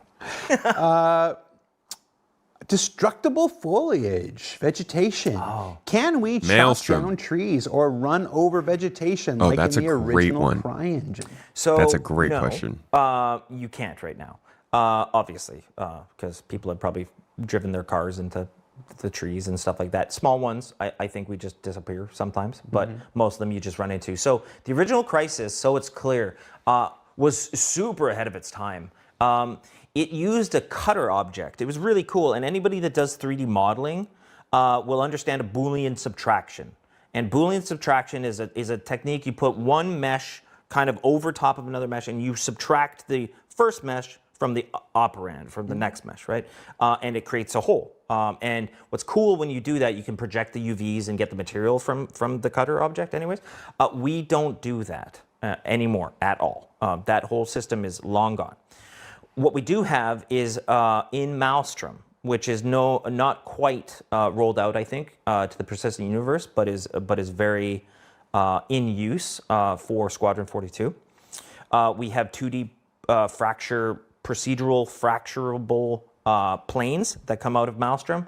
We've got fracturable 3D meshes that can come out. Without the Boolean subtraction, you don't need to do that. It's much less heavy in the end.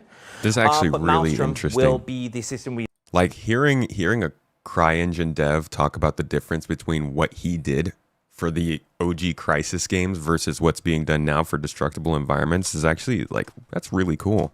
That's cool context. I'm gonna replay a little bit of this. universe, but is very in use for Squadron 42.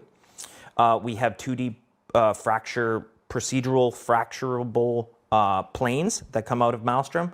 We've got fracturable 3D meshes that can come out. Without the Boolean subtraction, you don't need to do that. It's much less heavy in the end. But Maelstrom will be the system we likely rely on for all of that. Maelstrom is a heavily engineered system for all kinds of different destruction, and I'm sure the community's heard a bunch about it. Physics talks about it and works on it all the time. And Chris is particularly involved and interested in Maelstrom. If you know, if you say the word nearby, he will give you the feature list and the Say it 3 times and he just pops out from behind a computer nearby. documentation and everything that goes. For example, I'm working on another area of Maelstrom right now for a given character for armor destructibility in some sense. Now, this isn't a big feature that I'm about to roll out. There's a very specific character that has to have some armor break off. That's all. So we need to make that work, and we didn't have characters working with Maelstrom, so that's something that's starting to happen. So I expect that we will be able to break trees.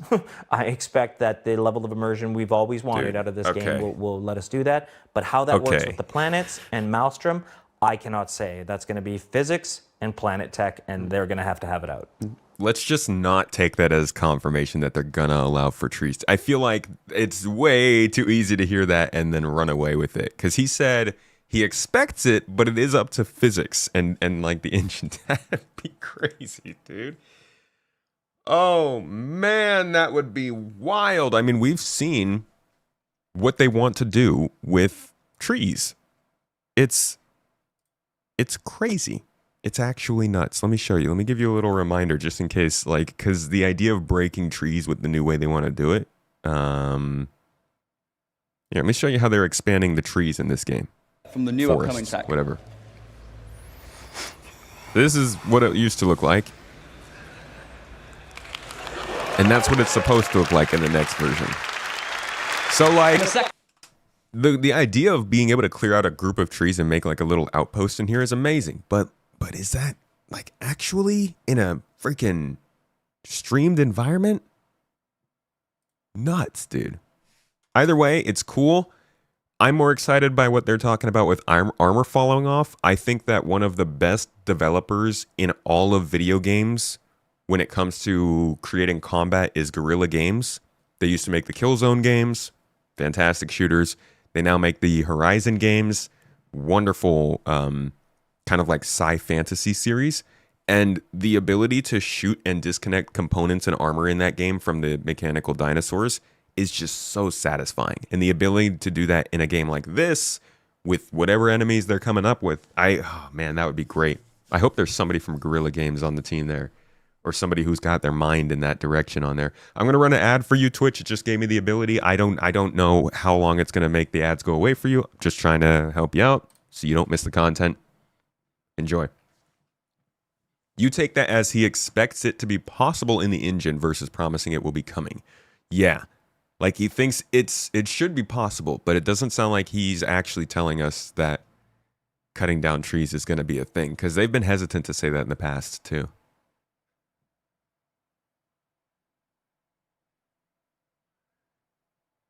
You might just turn off your YouTube Premium so you can watch the ads instead.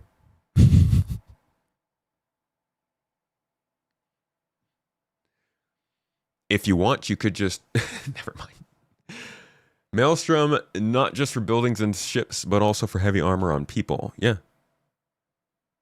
That stuff has to be way past 1.0, right? Well, Maelstrom is not past 1.0. Maelstrom is, I think, pretty important for 1.0. The armor system likely depends on it. Or at least uses it to some extent.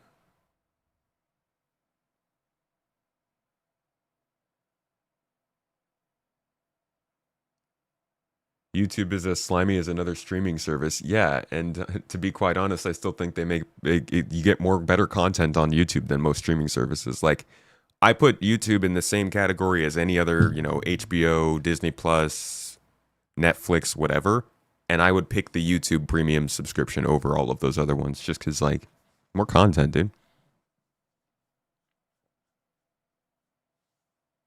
Maelstrom is a 1.0 card. That's right, yeah. All right, I think the ad on Twitch is done. Let's continue. Work, and we didn't have characters working.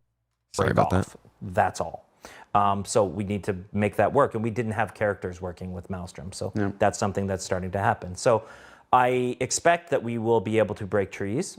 I expect that the level of immersion we've always wanted out of this game will let us do that. But how that works with the planets and Maelstrom, I cannot say. That's going to be physics and planet tech, and they're going to have it out. You said Maelstrom enough times, I have to expect Chris Roberts to just burst through here like the Kool-Aid man. People say it weird. Maelstrom. Isn't that Maelstrom? Maelstrom. Maelstrom. So not Maelstrom. Maelstrom. Maelstrom. I mean you're Canadian. Yeah, I guess. Don't talk about Matuke.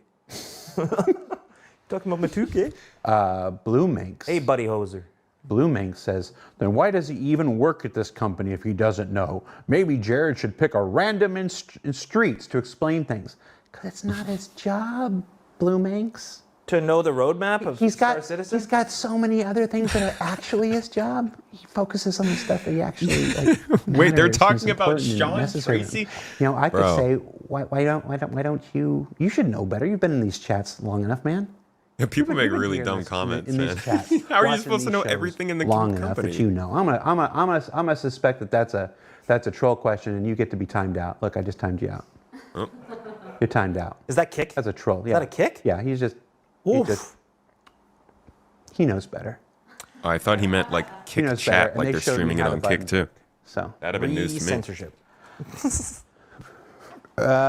What about VR physical interaction? Is full physics-based VR interaction, grabbing, lifting, throwing objects in? Dude. Oh, my man. Thank you so much for joining us on Toes Gang and dropping the super chat. The members on YouTube. See, hey, if you were having ads, Fola just blessed you with no ads. Appreciate the man. He's always looking out.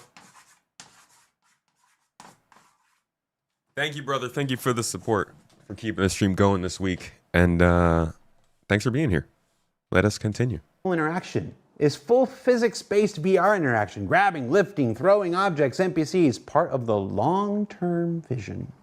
I would say it's part of the long-term vision, but how we get there is a whole conversation happening right now. As the community does. Okay, that means for sure that stuff's not going to be in Squadron. So when Chris says full Squadron VR support, he probably just means motion controls and the ability to see clearly. I don't even know if motion controls should be accepted. Where? VR super new. Super new for us. It's just gone out in 4.5. Sylvan's done a phenomenal job on his own to get that working. OpenXR, awesome, right? But no controller support, right? Mm-hmm. And it's like the first thing you want to do because already it's incredible when you go into it. It's I'll just talk about sitting in a cockpit is cool enough, yeah. Right? You're sitting in the cockpit and your mouse and keyboard like this, right? But you see the character inside the cockpit is holding the joystick, holding the throttle, and you lean and stuff with the VR, and it sees you moving, and your character is moving inside and all of a sudden you're moving the mouse and departing the keyboard, and it doesn't feel right. You want to have controllers, or you want to have your own actual joysticks or whatnot.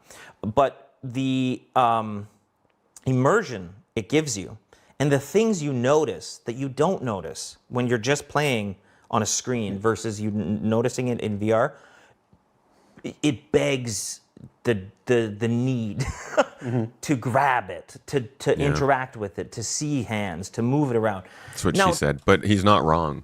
Like, I had the crappiest experience in VR, and I was still like, I need to do this more. I need to just get a better computer and do this more because it's so cool, dude. Ooh, yeah, I'm excited for that. But I do think, like, we are at this point where VR and Star Citizen are both turning the corner in optimization to be actually feasible for more people. So I think it's still a little ways away. Technology-wise, I mean, it's not an impossibly hard problem, and it's kind of solved in some cases, in some games. There's a great VR game. It's not that obscure. I mean, a lot of people know it that are into VR. Boneworks. Boneworks has completely done this. Now, their characters can look crazy weird sometimes, especially in multiplayer, like when you are doing these kind of things. So a lot of these things, just like FOIP, it'll come down to our, not capacity, but our tolerance for wackiness, right? Mm-hmm. Because again, as soon as you're driving the hands, because you could absolutely do this now. You could drive the wrists, the joint anyways, that you would need to of the given hands, and you could drive them around. Think of what that would look like right now. Right? A guy's running through the first, like he could look like Superman. So there's a lot of stuff to solve, right? To make this so that it makes sense.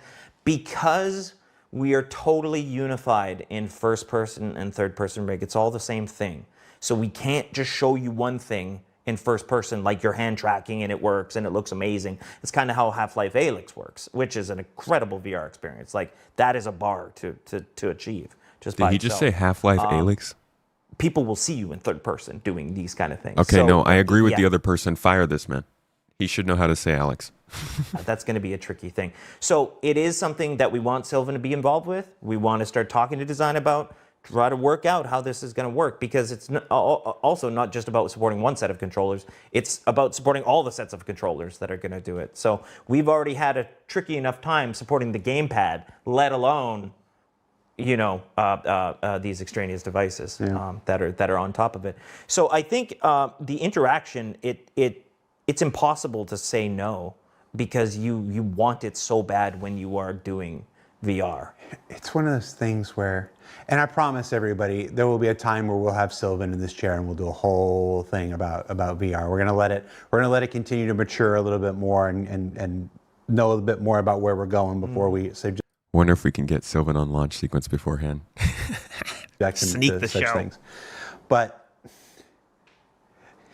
if you spent any serious amount of time with Chris Roberts, you know, you said our tolerance for silliness and whatnot. It's never going to be just okay. It's never going to be, oh, that's all, that's enough. That's enough, and we can just sit there. 100%.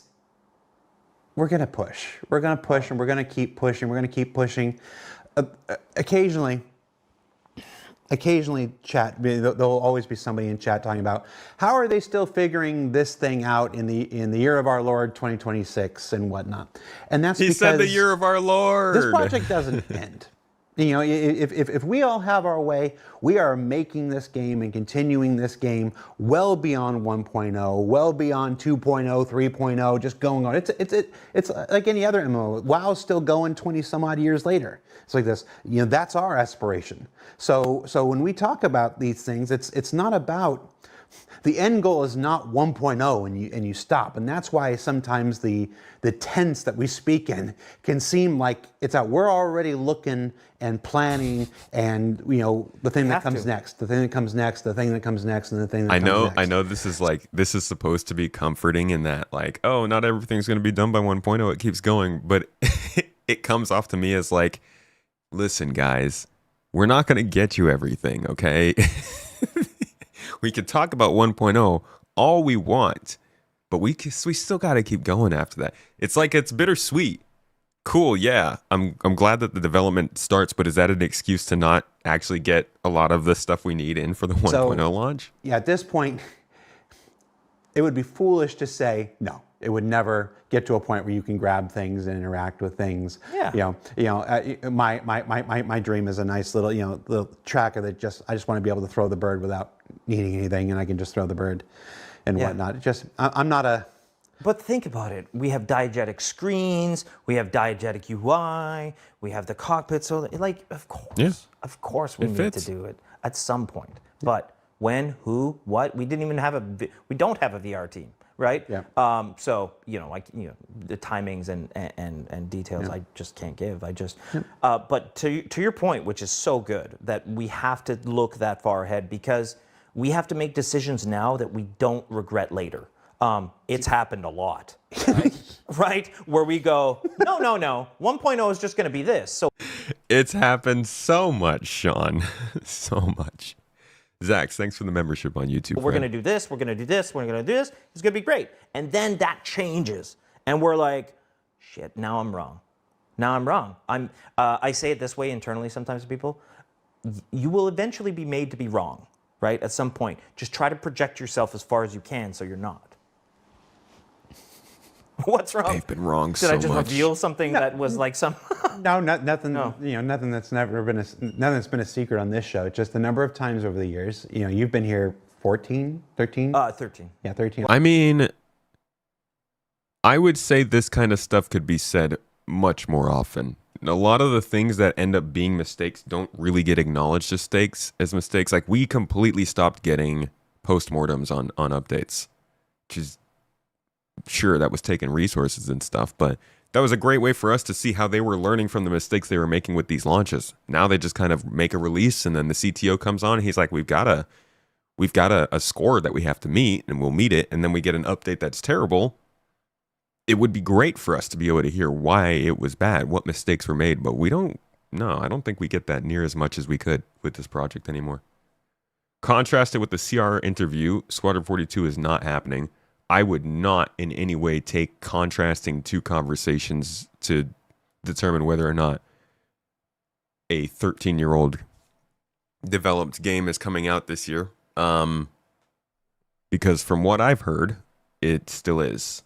And I mean, we'll see. But I don't think virtual reality is going to determine whether Squadron comes out or not. I think if it does, if it's not ready, then CR looks like a liar. If it is ready, then okay, it goes in the game. But I don't think they would delay the game for that. That would be nuts. Just under. I've been here 11, going on 12 at this point. It's the number of times we've hit something because of a bad decision that was made 2 years, 3 years, 4 years, 5 years. And it was made back then with the best of intentions. Absolutely. It was made back then with all of the knowledge and experience and foresight that we could have had back then. I think this is a fantastic time for Sean to talk about Theaters of War, actually. I would have so much respect if he went and talked about how he pitched Theaters of War, what happened, why maybe it didn't work out.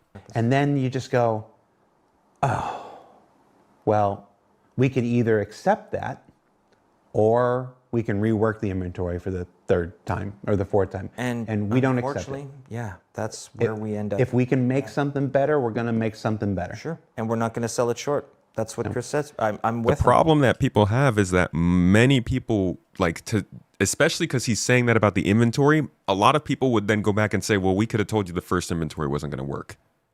And I think part of it is just not building for the time at hand, and he should include that because this makes it sound like they just thought that these previous inventories were good enough for an MMO, and I don't think they did. I get it. Does it suck to eat that sometimes? Yeah, it does. But in the end, it does work out, and you got to trust that. Yeah. Yeah.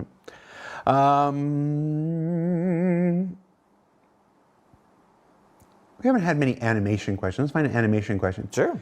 Can you add random blinking, eyebrow movement, body shifts when FOIP isn't active? Little toots? Totally. We have a facial idle. We have a facial idle animation, but I agree. It's not as animated as it should be. I think it's a little too idle. Not meaning like it needs to talk and do all the, but yeah, blinks, a little bit of saccades. A lot of times you do those separately, like you almost just put them in as procedural. So like you got eye saccades going on, you got blinks going on. I think that makes a lot of sense, and actually it's something for facial animation. But so it's clear, I know facial animation is spending the lion's share of their time right now wrapping up Squadron. So pretty sure we can get something out of them. Squadron's got some solid facial animations. He'll have a look at some point. What also happens though, unfortunately, is that sometimes that facial scope of the mannequin animation breaks in certain contexts. So you might be, I don't know, it might break after wearing this helmet and changing this armor and doing this thing, and something breaks that context, and now their face is just dead the whole time. So, you know, if they're seeing that, that's a problem. There should be an idle all the time, and on everybody else. And if they're not seeing it, that's a culling problem, which is something else. But so yeah, we absolutely can add that. You mentioned the blood, sweat, and tears thing earlier. Yeah. I remember we did that Star Engine trailer. No, trailer. It's 25-minute single the fly through. I don't know what that was. 25-minute uninterrupted your tour of everything Star Engine, and of all the tremendous features, of all the various aspects, the last thing that we end on is a guy crying. Oh, I know. I hated that. I thought it was such a, yeah. It was one of those things. I didn't like that. It's one of those things where you're so close to it when you're making it. Like there were so many hours. There were so many. We're so close to it that it never it wasn't until I'm in the audience, you know, run the show backstage. I'm like, okay, there's 25 minutes where nothing. And was he crying? He wasn't crying. He was bleeding. It was bleeding. It was bleeding. It was the nosebleed. Right. He wasn't crying. It was bleeding. It was the nosebleed. I'm like, okay, I have a break from calling the show, so I take up and I go up and I want to watch this with the people and whatever. And it wasn't until it was live, and I've seen this thing 100 times. Yeah, bro. And the last thing is the nosebleed, and I'm like. So the question, I'm sorry, I'm way off. Is there a question on that? Because we're just shitting on ourselves. Yeah. This question is basically, are things like that just for the NPCs, or is that intended to come to players? No, it's intended for players, absolutely. And the work on it is way more gory than I would have expected. It was actually so uncomfortable. Story time. We were doing a little bit of work on that system before. I had shown what a face looks like. Okay, so I made a little video with Dexter music, and I had a knife in the game, and I sliced the face, and it was I thought it was super funny. Right. I thought it was Oh great. man, I have so many Forrest thought it moments was like funny. that. I'm like working on a video. I'm like, man, I love this. This is super great. And then I release it and nobody talks about it. And you're like, just make that one for myself next time. You know, he was like check mark. But for some, it was gory, right? So in the end, I had to blur out a couple of the screenshots. And I know, like, it sounds stupid because it's like, oh, it's a video game, but it looked so freaking real that it was kind of weird. Like it was around his eye and stuff. It was all very gory. So there's some questions there, right? Of how far that goes or how far that needs to go. But we're going to have all those abilities, and right now it's a big deal for wrapping up on Squadron because, of course, there's humans and there's combat. So yeah. We talked about Starware, Starcloth. Anything you can update us on? Yeah, but I don't know that the community is going to care that much. The Starcloth technology continues. They asked. Yeah, no, it's great. No. It's just that we have completely. So we talk about tools, right? So when we did Starcloth, we didn't really make a lot of tools for it. We just made it work. So I could have I marked it up in Maya. We could export it. It was super easy to say. But to really start polishing some of the issues that we had with different sections of it, especially within Squadron, but also within the PU, to really polish some of the outfits that we need to start making, like ponchos over armor and things like that. We needed some more markup ability. So what they've done, it was really cool that Vineet, the physics guys, we have Abhinav in Montreal, they've all worked together to make a physics plugin for Maya that replicates Starcloth in Maya and the markup that we do within Maya, the deformation that we do with cages and things like this, so they can see it real time. So what this does is just amps up the quality of the data that we actually get out of it, it's so much better. Because yes, we would go in the engine, but if I could show you, like I never did show the tools that we were using to paint in the engine. They were very basic. We have a system called Image GUI that has this very debug GUI. And the physics guys had made a quick tool so that we could just kind of broad stroke it, but you couldn't do anything sophisticated with it. Now that it's in Maya, super sophisticated. You still see it in engine real time and stuff like that back and forth, so that's fine. But it's just more control over it. Oh, one nice, I get so excited over these dumb things. We can now put, this sounds simple, but it's not. We can now put rigid objects, like rigid, okay, so for example, buttons. Buttons on the medical gown. There's an example. There's buttons that go down, or Bishop's trench coats. They're rigid, and they're on top of cloth. Before, they were just like cloth. They would move like cloth, and it's hard to see it. But now that we have these rigid pits, they actually affect the simulation too. Just those rigid areas, it looks so much better. So there's a trench coat that Bishop has as well that has these, and it's totally not expected, but it has a belt that hangs down that has, it's like a big leather belt of a trench coat. And the belt hangs down, and there's these little grommets within the belt. So we made all those grommets rigid, totally changed how this thing looked, and it was way more real, way more what you would expect from that. So that's a nice little piece of tech that came out of that little work. I know it sounds small, but like... Yeah, I know what jacket he's talking about. That's actually... I want to say that was in a fairly recent video. They showed us a really good shot of that. It wasn't the gameplay reveal, was it? No, it wasn't this. There's another video. We saw some Squadron 42 stuff. Am I crazy? There's definitely something. Wasn't this year? Was it? It must have been the Held the Line trailer. Probably where it popped up. We've made sure that any... It was that one scene of him walking out over Odin. Yeah, I think it was one of the Odin.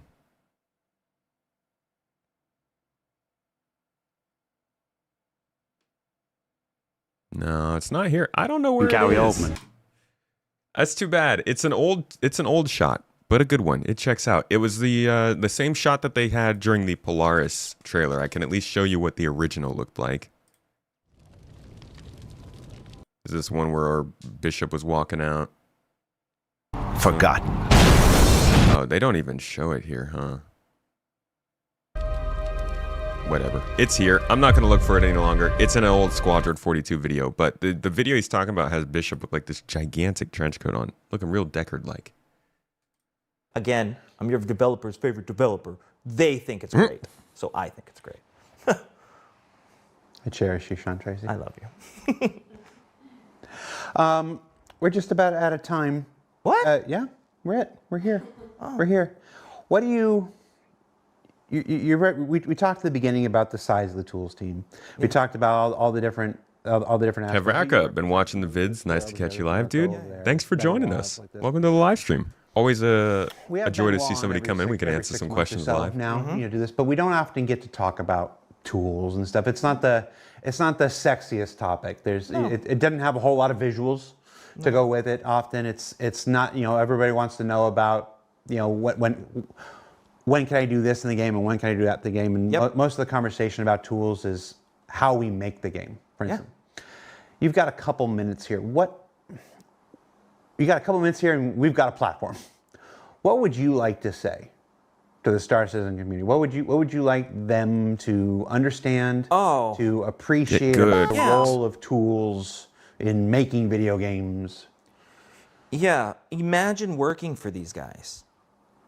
Imagine working for these guys, these developers, right? You meet them all the time. No, it's the biggest thing I want them to appreciate is that there is guys that are working for their favorite developers to do that job. Like always, we don't have middleware. We're not, like, it's the thing I'm really so proud of. Yes, we started out of Lumberyard. Yes, we started out of CryEngine. I've had a whole history with that. But we have become something so unique and so big that sometimes we're so busy on what we're doing. We look up and we'll even do some competitive analysis. I'll go into Unreal, I'll go into Unity, I'll look at other games projects or whatever and realize how at the top of the game we are. We are progressing amazingly, and those tools people are part of the reason why. There is huge areas of this game that aren't getting the tooling it needs, because I'm sure developers are watching this going, my tool's total garbage, right? Because I hear that stuff all the time too, every day. But it really depends on the area, it really depends on the process they're in, and it really depends on what they're working on. One of the things I like to say a lot of the times is that people like to complain about editor stability, is what I hear a lot. I'm like, hey, do you play the client? They're like, no, I'm always running in the editor. I'm like, well, listen, the client's running in the editor. So the editor's no more stable than the game. So please make the game stable and that editor gets more stable. You know, it's things like that. Like it's just the reality of the work that we do, that the tool that it comes into gets the blame. Copy build, the one I talked about on the onset.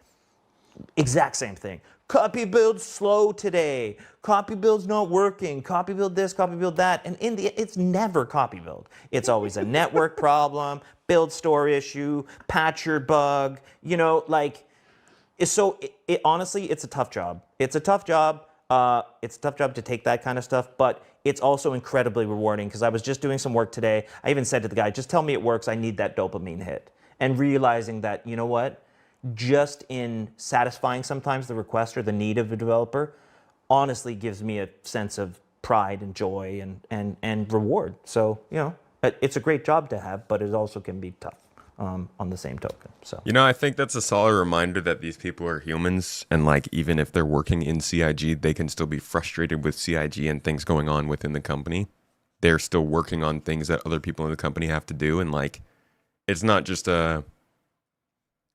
one entity that's operating with us. It's like a bunch of people who are already also trying to do their own job, which is held back or pushed forward by other people's jobs. We've all worked for big companies. You know how it can be internally as well. Well, what? Maybe we haven't all worked for big companies. But. Sean Tracy, make your game stable, 2026. Yeah, yeah. That's it for the show, everybody.